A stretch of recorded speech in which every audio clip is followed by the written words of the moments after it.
Good morning class 12 students. Today हम लोग अपने पिछले चैप्टर को आगे कंटिन्यू करेंगे। आज सबसे पहले जो बात हम पढ़ने जा रहे हैं वो है विद्युत ऊर्जा। ऊर्जा का मतलब होता है किसी कार्य को करने की क्षमता।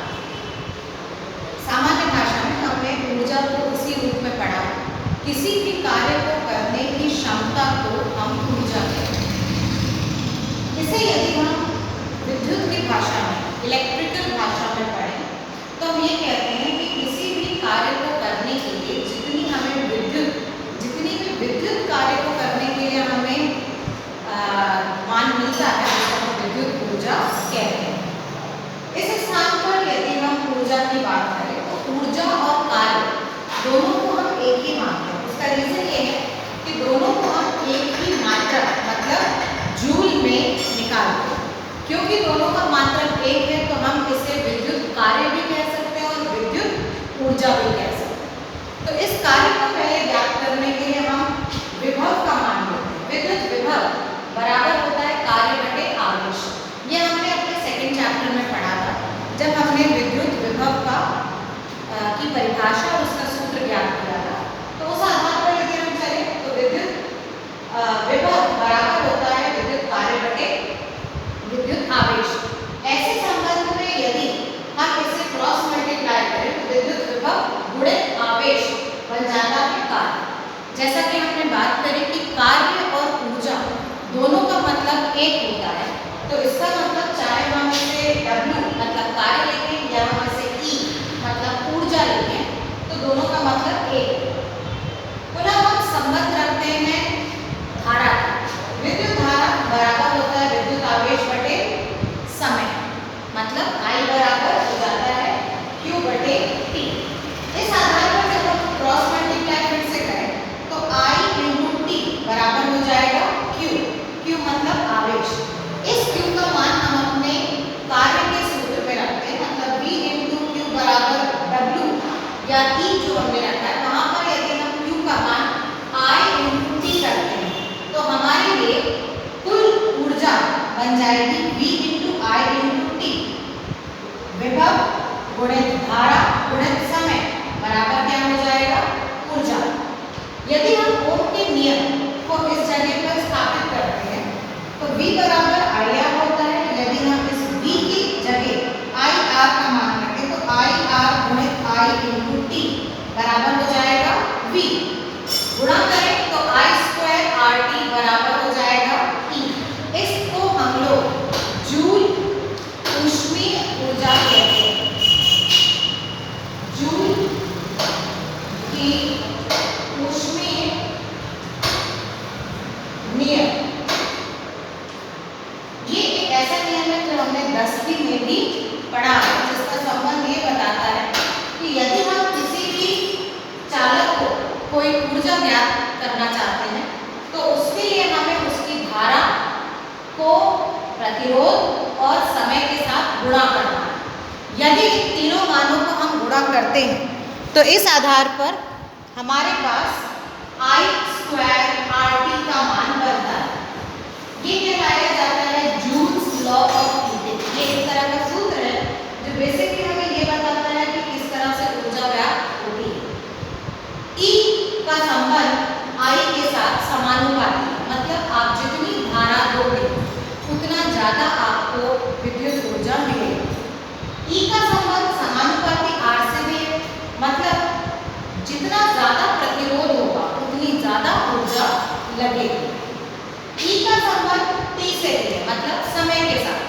तो जितनी देर तक आप ऊष्मा आप करंट दे रहे हो, विद्युत धारा दे रहे हो, तो जितने ज्यादा समय के लिए आप धारा दे रहे हो ज्यादा समय में ये धारा का मान ऊर्जा को बढ़ाएगा।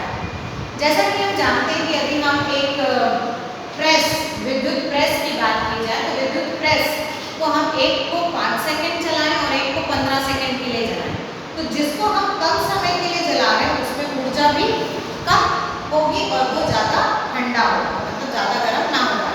जिसे आप ज़्यादा समय के लिए कर रहे हैं तो ऑब्वियसली उसमें क्या होगा कि ऊष्मा का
वॉट के बराबर होता है।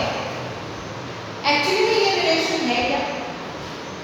जब शक्ति के बारे में हमें बताया तो हमें ये पता चला कि किसी भी विद्युत कार्य को करने के लिए हमें जितना कुल समय लगता है यह किसी उस कार्य की विद्युत शक्ति को दर्शाता है। जैसे कि हम उदाहरण के तौर पर यदि बात करें तो किसी एक कार्य को करने के लिए मुझे 5 सेकंड लग रहा है और आपको 10 सेकंड लग रहा है। सेम काम है पर एक को कम समय लग रहा है, एक को अधिक समय लग रहा है। तो जिसको कम समय लग रहा है वो अधिक शक्तिशाली और जिसको ज़्यादा समय लग रहा है वो कम शक्तिशाली। तो इस आधार पर विद्युत शक्ति का मान रखा जाता है। शक्ति को हम दर्शाते हैं पावर, इंग्लिश में कहते हैं, हम दर्शाते हैं P से, और P बराबर होता है W बटे T, कार्य बटे समय। कार्य बटे समय में कार्य को हम ज्ञात करते हैं जूल में और टाइम को हम ज्ञात करते हैं सेकंड में। पर इसकी इकाई जूल पर सेकंड नहीं होती, इसकी हम एक नई इकाई मानते हैं जिसे हम कहते हैं वॉट। वॉट जो मान है वो ये कहता है कि एक बहुत फेमस साइंटिस्ट है जिनका नाम था जेम्स वॉट, जिन्होंने स्टीम इंजन का आविष्कार किया था। और उनकी स्टीम इंजन के आविष्कार की वजह से और क्योंकि उन्होंने हमें बेसिकली शक्ति के बारे में पढ़ाया है, हमें शक्ति के बारे में जानकारी दी है, तो उनके नाम को सम्मान देने के लिए शक्ति की इकाई उनके नाम पर रखी गई है, उनके सरनेम पर रखी गई है, उसे हम कहते हैं वॉट।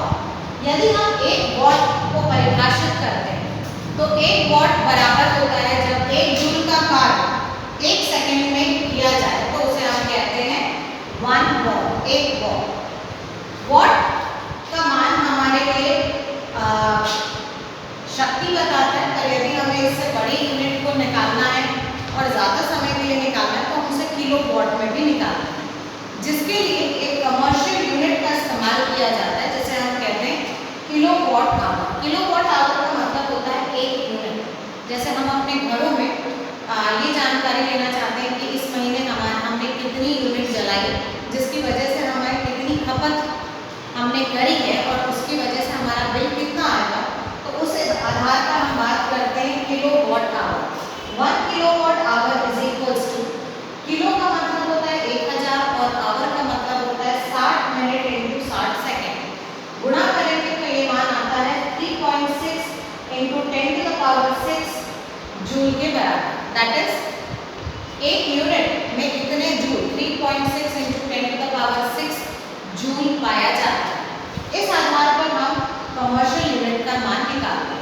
कमर्शियल इसलिए कहा जाता है क्योंकि इसका संबंध पैसे या बिलिंग से होता है, इस वजह से हम इसको कमर्शियल यूनिट कहते हैं। पावर या इलेक्ट्रिक पावर बोलो या विद्युत शक्ति बोलो, तो इसका संबंध हम यदि रखते हैं तो पावर बराबर होता है कार्य बटे समय। कार्य में हमने यहाँ मान निकाला है कि कार्य बोले या ऊर्जा बोले, इसका मान होता है V into I into T। तो यदि इस मान को हम लोग इस जगह पर रखें तो पावर बराबर हो जाएगा V into I into T बटे T। T से T कटेगा, सिर्फ क्या रह जाएगा, पावर का मान। पावर का जो संबंध है वो सिर्फ विभव और धारा से होता है। तो विभव और धारा के मान को यदि आप गुणा करते हैं तो वो क्या दर्शाता है, पावर दर्शाता है। Power is equal to V into I। यदि हम V के मान को ओम के नियम के अनुसार रखें और इसमें V की जगह I R रख दिया जाए तो पावर का एक नया सूत्र हमें मिलता है, power is equal to I² into R। दूसरा संबंध में यदि हम I को हटाते हैं और इसकी जगह हम ओम के नियम के अनुसार V बटे R रख दें I के मान को, तो क्या हो जाएगा, V गुणित V बटे R। तो पावर बराबर क्या हो जाएगा, V² बटे R। तो ये जो दो संबंध है वो हमारे लिए विद्युत शक्ति की सूत्र ज्ञात करने में लाते हैं। मतलब यदि हमें किसी भी तरह के विद्युत उपकरण में इन मानों का नाम दिया है तो आप इससे विद्युत शक्ति या पावर ज्ञात कर सकते हैं। किसी भी ऊर्जा को निकालने के लिए आप पावर को समय के साथ गुणा करते हैं। जैसे यदि हम अपने घर की बात करें तो हम 5 ट्यूबलाइट जलाते हैं, 2 बल्ब जलाते हैं, 2 पंखे चला रहे हैं, वो कितने पावर के हैं और हम कितने समय के लिए उनका उपयोग कर रहे हैं, यदि पावर को समय के साथ गुणा कर दिया जाए तो हम रोजाना हम कितनी खपत करते हैं वो ऊर्जा का मान निकाल सकते हैं। Power into time is equals to energy. आखिरी में हम बात करते हैं इलेक्ट्रिक फ्यूज की। फ्यूज को फ्यूज ही कहा जाता है हिंदी में भी। फ्यूज का मतलब होता है एक ऐसा डिवाइस जो हमारे ऐसा यंत्र जो हमारे सर्किट को, हमारे घर के अंदरूनी सर्किट को सुरक्षित करके रखता है। सपोज करते हैं यदि हमारे घर में अचानक ज़्यादा करंट आ रही है, यदि ज़्यादा धारा आ रही है, तो ऐसे संबंध में ऐसे जगह पे क्या होता है कि मीटर के पास एक फ्यूज वायर लगा होता है। ये फ्यूज वायर यदि अधिक करंट हमारे सर्किट में आ गई या घर के अंदर आ गई तो तुरंत ये तार गल जाता है, मेल्ट हो जाता है और टूट जाता है। इससे हमारे जो संपर्क है वो बाहर का अंदर से नहीं हो पाता और ये संपर्क टूट जाने की वजह से हमारा मान वैसे का वैसे रह जाता है। मतलब यदि उस वक्त हम कोई प्रेस कर रहे हैं या मिक्सी चला रहे हैं और अचानक उस समय करंट आ जाए तो सेफ्टी फ्यूज वायर जो है वो हमारी ज़्यादा धारा को अंदर नहीं आने देगा और ऐसे समय पे हम अपने आप को किसी भी तरह के एक्सीडेंट या शॉक से बचाते हैं। तो इसका एक नया रूपांतर आ गया है जिसे हम कहते हैं MCB, miniature circuit breaker. MCB जो होते हैं वो भी इसी तरह के कार्य होते हैं, पर फ्यूज वायर को बार बार वायर यदि टूट जाता है तो उसको हाथों से लगाना पड़ता है। एमसीबी में ऐसा नहीं होता है, छोटा सा नॉब या स्विच की तरह होता है, वो नीचे गिर जाता है, आप वापस उसको ऊपर कर दें तो वो पुनः स्थापित हो जाता है और वो ठीक से कार्य करने लगता है। तो विद्युत के इस भाग में, विद्युत धारा के इस भाग में, इस चैप्टर में अभी हमने विद्युत ऊर्जा के बारे में पढ़ा, फिर विद्युत शक्ति के बारे में पढ़ा और विद्युत फ्यूज के बारे में पढ़ा। जनरली ये सारे ऐसे टॉपिक्स होते हैं बेटा जो ऑब्जेक्टिव्स में आते हैं। तो छोटी छोटी चीज़ें भले ही है पर इनका संबंध हमारे बोर्ड एग्जाम के पैटर्न